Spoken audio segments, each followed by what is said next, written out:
Hello everybody and welcome back. I just want to give you a quick update of what I've been doing in the garden over the summer. Well, the winter is on us. We're in the middle of November and I've dug over the whole garden and I've aerated it so that the cold can penetrate and kill all the diseases and harmful bugs that are in the soil.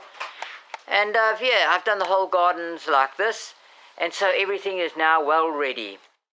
I've still got some chard growing. Now I have taken a whole lot. I have harvested this quite a bit and it's still growing quite well, so hopefully it'll last me right through the winter and I'll have plenty of chard to eat.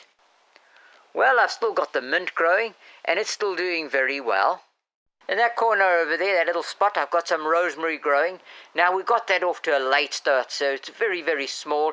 I'm hoping that it'll survive the winter, but we'll have to see how it goes. Another herb that I've still got growing is my sage. Now this sage has really grown well, and I've really harvested some of it, and it's looking good. So hopefully it'll survive the winter, and it'll be again around in the spring so I can get some more. This is my basil plant.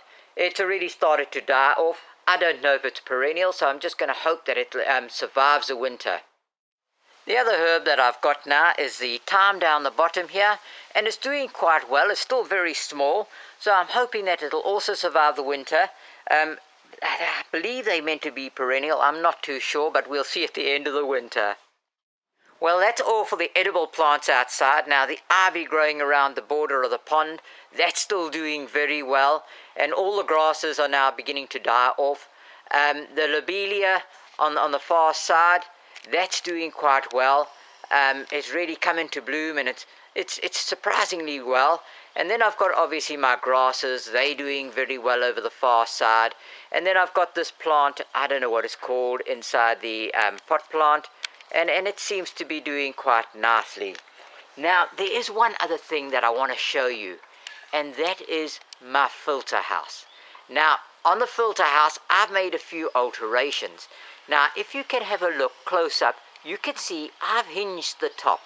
Now, before, the lid of the filter house, I had to lift up to gain access, and that was becoming quite difficult, and I was starting to do the lid some damage. So let me show you now why I've wanted to gain access into the lid and how much easier it's made it for me.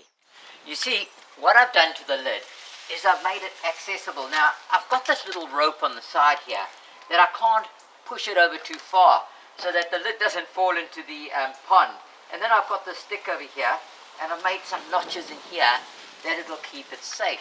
Now, there's one other thing. You see this pipe over here?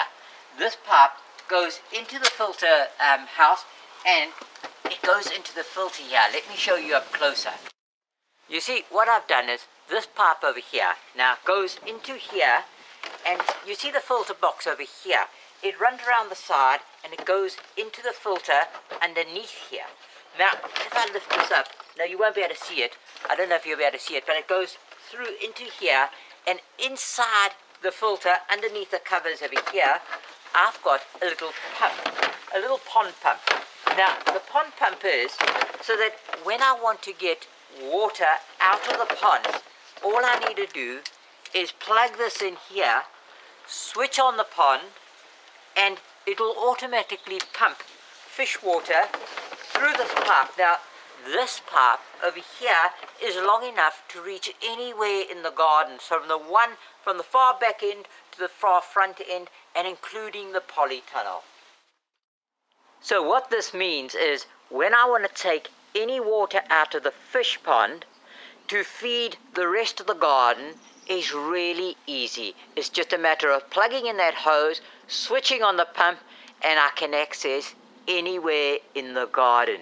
And this has made feeding my garden so much easier. In the arbor at the back there, I made a little raised bed and I planted some lavender. Now, it was quite late in the season, so let's see how that lavender is getting on. Well, this is this little raised bed here, and this is the lavender. Now, it's really erratic in arrangement, but I wanted it like this because I wanted something looking really, really natural. Now, it smells absolutely wonderful. Now, why I wanted something like lavender over here is because just on the opposite side, behind the camera, I've got all my bins. And the bins can get rather smelly, and so this lavender really gives off a nice fragrance. Now, there's one more place I want to show you, and that's inside the polytunnel. So let's go and have a look inside the polytunnel. Well, in the polytunnel here, things are growing quite well. And let me show you a little closer. Now, if I just come off here, now, this pepper over here, this one, these are both the first year. Now, they've been producing a little bit, this one over here, and you can see a couple here. I must trim them back. They're still trying to grow little peppers over here. Now, this has done very well for a first year. This one over here, it got eaten by the bugs. And it didn't produce anything. It's still trying, very difficult, but I think I've got to trim them back now. As you can see, this is absolutely bug-eaten, and I think I've got to put some sort of garlic spray on. But this one, surprisingly, produced very well. Now, further along here, I've got this grapevine. Now, I've got two of them. I grew them from cuttings in the middle of summer, believe it or not. Now, with grapevines, I know you're normally only meant to be starting to grow them now from cuttings, but I managed to get a cutting from our town centre on a grapevine that grows outside. So I'm hoping to overwinter them inside the polytunnel, and then next year I can plant them out so that they can grow over the arbour. Now, this tree over here, I can't pronounce its name. It was very frostbitten last year, so this year I've taken it into the polytunnel where I'm going to try and overwinter it. Now, this over here, I think it's called a campanola. I've brought in to try and see if it's if I can keep it till next year. Yeah, there we are, a campanula plant, and I'm hoping to be able to keep it till next year, so that, you know, because it's very, very pretty. Now, this pepper, this one I'm really excited about. This year I've got about 13 different peppers off it. Now, it's in its second year, so hopefully next year it'll be able to produce a few more. Now, on the far side, I've got my strawberries. Now, I grew them from this year, so this is the first year. I only got a couple of strawberries off them. They weren't many, but I'm not too worried about that, because hopefully now next year I'll be able to plant them out in the garden, and hopefully they'll be able to produce better. Now, further along here in these tubs still, I've got my spinach. Now, I haven't got enough spinach, but the ground has just, you know, recently become available. Now, next year I'll probably plant a whole lot more, but it's growing quite well. I'm really happy with it. I've harvested a whole lot already. I don't know how long it's going to last me. Hopefully it'll last me well into the winter.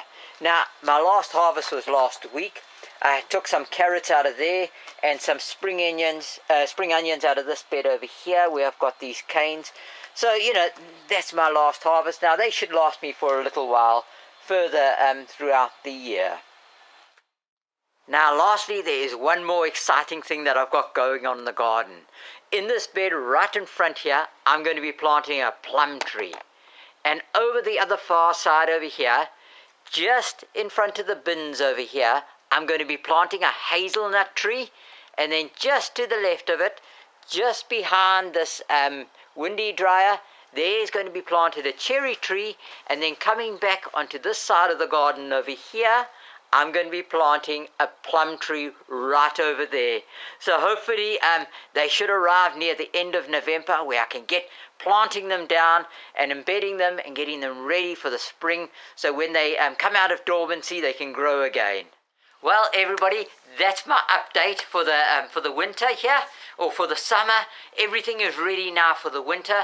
So come around about February, where I'll be starting to plant seeds again for the garden, and I'll be utilizing the polytunnel, which I haven't had before. So this is all going to be really quite exciting news. Okay, thanks for listening. Bye-bye.